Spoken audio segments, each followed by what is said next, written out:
चुका था। हमें ऊपर आए हुए 2 मिनट भी नहीं हुए थे तो हमें डर लगना शुरू हो गया। हमारे बन रहे थे तो मामा ने कहा अब काला की तरफ जाना है तो कोक इंसानों वाले कपड़े पहन लो, के साथ कोक हो फिर तो मजे ही आ जाता है। उसके तो मैंने इन्हें मैसेज किया है हेलो, तो वो आगे से कहते हैं जी भाई।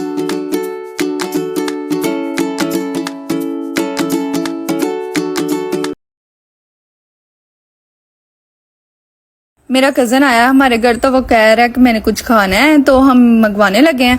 तो मैंने इन्हें मैसेज किया है हेलो, तो वो आगे से कहते हैं जी भाई। अब मैं उन्हें बोलूं कि मैं भाई नहीं, मैं नहीं मानता। अब हम यहाँ पे बैठे अपने ऑर्डर का वेट कर रहे हैं क्योंकि भूख शदीद लगी हुई। 1,000 years later 40 से 45 मिनट वेट करने के बाद हमारा ऑर्डर आ चुका था और यहाँ पे मैं अपनी बहन से बहस कर रही थी कि इसे मैंने अनबॉक्स करना है। वो कह रही थी नहीं मैंने करना है। फिर आती है बारी जी से अनबॉक्स करने की, जो कि मैं कर रही थी। हमने मंगवाए थे जिनके जिंगर बर्गर, क्योंकि हमने पहले भी इनके जिंगर बर्गर ट्राई किए हैं तो वो काफी मजे के थे। उन्होंने एक स्पेशल सॉस प्रोवाइड की थी, इसके साथ ये और भी ज्यादा मजेदार लग रहे थे। मेरी बहन इसे केचप के साथ लगा के खा रही थी क्योंकि इस सॉस में काफी ज्यादा मिर्चें थी और उसे मिर्चें नहीं पसंद। खाने के बाद मुझे आइडिया हुआ कि मुझे भी सॉस नहीं लगानी चाहिए थी। उफ इतनी मिर्चें। यहाँ पे मेरी बस हो रही थी लेकिन मैंने पैसे दिए हैं तो खाना पूरा ही पड़ेगा। जितनी मुश्किल से मैंने इसे फिनिश किया है ना, ये मुझे पता है। अगर बात करें इसके टेस्ट की तो 10 आउट ऑफ 10 बहुत ही मजेदार था, लेकिन मिर्चें थोड़ी ज्यादा थी। इन्हें स्पाइसी थोड़ा कम बनाना चाहिए था।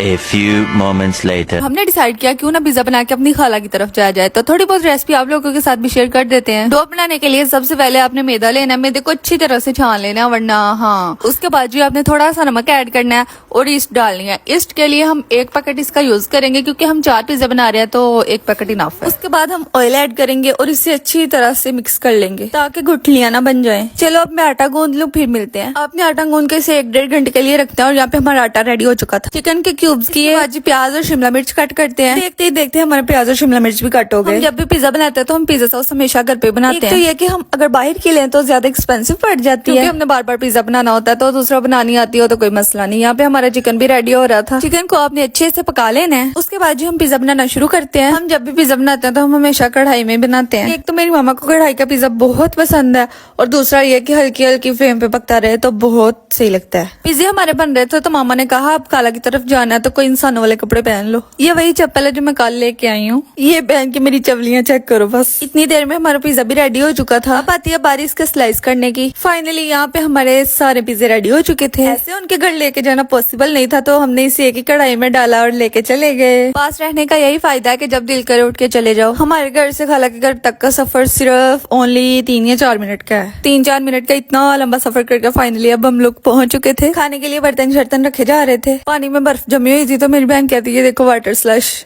यहाँ पे हम सब पिज्जा खा रहे थे और अपने खाने को एंजॉय कर रहे थे। जिस खाने के साथ कोक हो फिर तो मजा ही आ जाता है। उसके बाद जी मेरी कजन कहती है आओ हम छत पे चलते हैं और नजारे लेके आते हैं। दूर दूर तक कोई लाइट नजर नहीं आ रही थी, बहुत अंधेरा हो चुका था। हमें ऊपर आए हुए 2 मिनट भी नहीं हुए थे तो हमें डर लगना शुरू हो गया तो हम जल्दी जल्दी नीचे भाग गए। हम नीचे आए तो बर्तन वहीं पड़े थे और सब बातें कर रहे थे। यहाँ पे बैठे बैठे तो 10 बज गए थे तो हमने कहा अब घर जाना चाहिए तो हम घर की तरफ निकल पड़े। और यहाँ पे भी मेरा व्लॉग हो रहा है खत्म। मिलते हैं नेक्स्ट वीडियो में, तब तक के लिए अल्लाह हाफिज, बाय बाय। मुझे फॉलो कर लीजिएगा।